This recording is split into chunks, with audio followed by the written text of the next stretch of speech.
For those of you who have not heard the news, the official Twitter account for Berserk put out a statement pertaining to the Berserk the Black Swordsman project being created at Studio Eclypse. The shared statement says the following, translated into various languages for wider international comprehension and attention, for which I will be reading the provided English translation. To our readers, the production of a Berserk animation is being announced on the following X account and website, but such production has not been authorized by Miura Kentaro, Studio Gaga, the copyright holder. In addition, the videos accompanying the announcements are being displayed without permission. Hakusensha Incorporated. To clarify, Hakusensha is the company that publishes the Berserk manga, and while Miura may no longer be alive himself, having died in 2021 from aortic dissection, Studio Gaga, Miura's personal manga studio, continues to create the manga's new chapters, with Miura's longtime friend Mori Koji supervising the production. The videos that the statement is referring to include the uploads of the Black Swordsman trailer from October 2nd, 2023, along with other uploads of footage using the Berserk characters' likenesses. The trailer stated that the story would begin in summer 2025. There was also an announcement on July 1st, 2024, that the first episode of the project would be released in 2025, though they did not specify whether this would take place during the summer as initially planned or not. Speaking of specifying, I need to specify something for everything that I am about to say for the rest of this video. I am not a lawyer. I do not professionally handle matters relating to copyright infringement law or intellectual property. I am, however, a fan of Berserk, such to the point where I'd rank it among my favorite manga. So keep in mind that I say all of this with that perspective going in.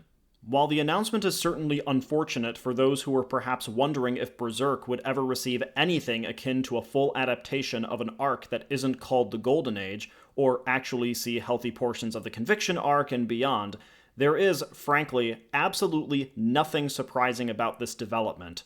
What this does ultimately mean is that the future of the project is up in the air, if not in outright jeopardy, as it is uncertain whether Hakusensha or Studio Gaga would pursue any legal course of action against Studio Eclypse. And it is worth pointing out that they would be fully within their right to do so. According to the studio's LinkedIn page, Eclypse is stationed in the United States, specifically Georgia. I'm assuming they're not referring to the country of Georgia. Assuming this to be the case, it is likewise safe to assume that they would be susceptible to any copyright law matters that have been agreed upon between the United States and Japan. It would be a, shall we say, rather uphill battle for Studio Eclypse if this were to ever involve serious legal action to prove that they were not violating Studio Gaga's copyright. Quite a number of Berserk fans are obviously upset at the news, and several varying perspectives on the matter have been voiced. We won't go over all of them here, but I do think that highlighting some of them is important for this discussion. One such argument that I have seen crop up is the notion that because Berserk the Black Swordsman is a fan project, similar to fan art, Studio Eclypse should be kept safe. And while that does raise the question of where is the separation between fan art and doujinshi being sold at a convention or over the internet versus something that transgresses copyright law, that really does not apply here. From the very beginning, it seemed as though the project was being announced as a full adaptation of the Black Swordsman arc. The fact that the trailer ends with the notice, "The story begins in summer 2025, is a telling sign of just how long and how far Eclypse was willing to go with this project. You don't say that a story begins if you're planning to only adapt a single chapter or a single moment in time from the source material. It's essentially a declaration of intent for its own longevity.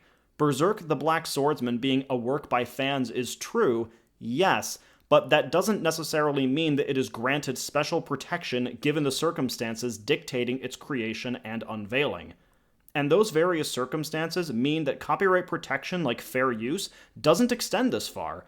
It's important to stress that this group is not creating Berserk the Black Swordsman for educational purposes, transformative purposes, criticism, parody, or any other reason that would reasonably fall under the purview of fair use. Based on their footage provided, it looks to be about as straight an adaptation of the plot and characters that one could expect.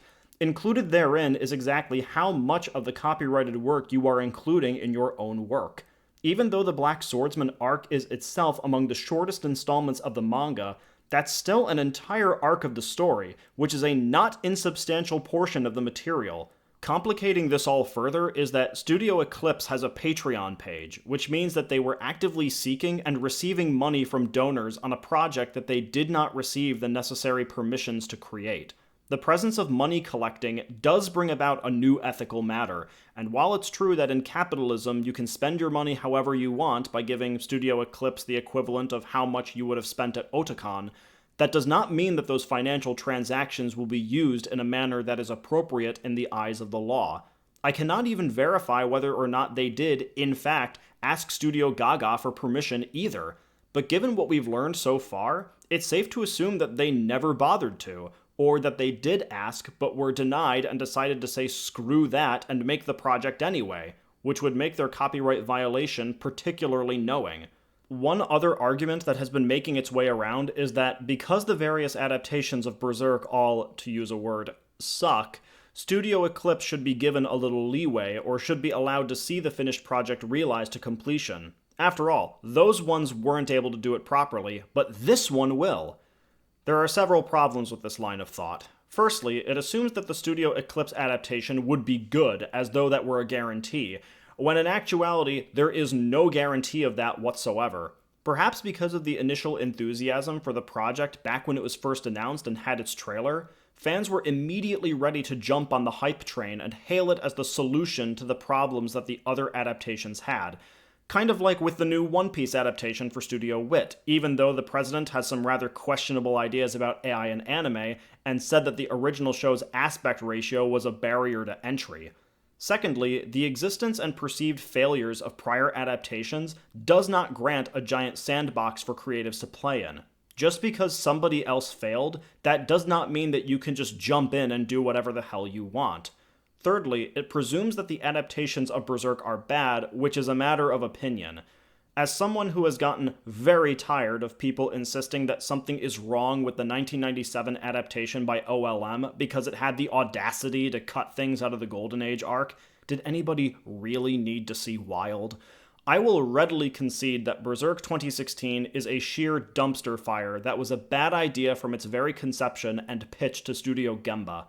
And then there's the Golden Age trilogy and the later Memorial Edition, which I also have several thoughts about that I won't get into right now. But whatever the reception or legacy of these various adaptations are, that does not give another studio a blank check to basically do whatever they want without consideration for the company's intellectual property. As much as we might want to say that the project would be the ultimate consideration because of how good it would be, again, no guarantee of that, would they have kept all the money made from the project's donations, or send some of that to Studio Gaga? The problem is that if they did that, it would likely call more attention to the fact that Berserk the Black Swordsman existed in the first place, which means that Studio Gaga would take a minute to say, hey, someone is actively profiting off our property that we did not approve.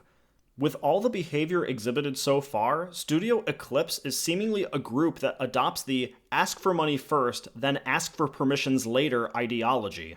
And that's rather sneaky as a tactic, because now that it has come to light that they never got the permission to make their project, and it may eventually get cancelled, they can conveniently hide behind the excuse of, yeah, well, we tried our best to adapt it, but our hands are tied because Studio Gaga and Hakusensha are being mean, so sorry that we can't. With this in mind, it's also worth asking, did they not get permission for their Attack on Titan project either? What is Studio Eclypse's track record with publishing finished projects? Like I asked before, would any of the money that they made from this project have gone to Studio Gaga, or would they have kept it for themselves instead? If Berserk the Black Swordsman was going to be their first major release of any sort, why would they not take all the necessary steps to ensure that they wouldn't be running into this problem? If you want to create something original, that's one thing. If you want to create something that is brazenly based on someone else's work, you cannot just jump in and not expect to pay consequences for it. With all the enthusiasm that the project had been generating online prior to this announcement by the Berserk Twitter account, it's more or less inevitable that Studio Gaga would have discovered it eventually. We are not privy to all of the backdoor matters, so we can only draw conclusions and speculations based on what we've seen. But from what I see, Studio Eclypse failed in their diligence to secure the rights to the project or did not actually consider pursuing them. In their efforts to fix the anime adaptations of Berserk, they committed the ultimate fumble. Allow me to put it this way. If Weird Al Yankovic feels it necessary to go through asking for permission for using pre-existing music that is clearly intended to be reworked for parody by asking the artists or their rights holders, Studio Eclypse had to do the same for a project far greater in scope than a single song. For all the posturing about honoring Miura, there is no honor to be found in not even asking those he trusted with taking care of his story for permission, or flat out ignoring them and continuing on. Miura trusted Studio Gaga, not Eclypse, and that includes the right to respectfully refuse any other potential adaptations of his work. You can include an announcement about supporting the official releases all you want, but asking for donor money means playing an entirely different game ethically and legally when it comes to creation. As far as I am concerned, even though at the time of this recording the project has not been cancelled, unless Studio Gaga says otherwise, Berserk the Black Swordsman is dead. Studio Eclypse's business practices were already far too sketchy, and this confirmed it all the more. Fans of Berserk, I know that you would love to see a full, complete, as true to the manga as possible adaptation of Berserk. Heck, that's also something that I myself would love to see. But Studio Eclypse's project banked on using enthusiasm and small snippets rather than demonstrating a consistently reliable prior bed of work, results, and ethical consideration for a deceased artist's work and wishes. We all want more Berserk.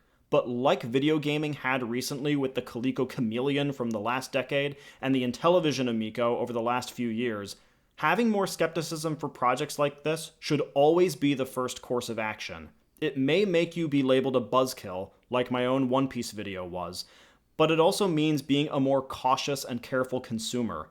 Sometimes, projects we hope to see realized don't end up getting finished in the way that we were hoping. We're Berserk fans. We understand this intimately. Sometimes that means that we experience pain and heartache, but no matter how many times we get knocked down, we keep moving forward. Just like guts. This has been ZNote of ZNoteTaku. Happy viewing, everyone.